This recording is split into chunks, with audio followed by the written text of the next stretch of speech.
Hey everyone, and welcome back to another video. In this video, I'm going to show you how to put laundry detergent in the Samsung SmartThings washer. So simply just slide this open, and this is where you're going to put your laundry detergent, fabric softener, any liquid bleach that you want to go ahead and put in. So with it, power it on. It's going to be a touch press, and it's a little responsive, but once you go ahead and press it, you'll see it load up.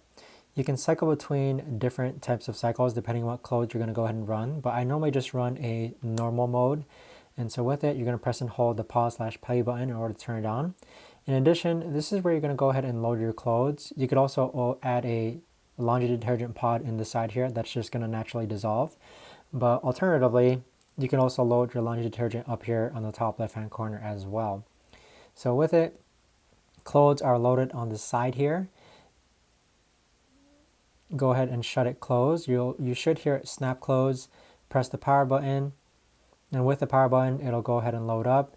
Then you can turn the knob to decide which type of mode you want to run for depending on what type of clothes you're running. And there you have it. If you guys have any questions, let me know in the comments down below.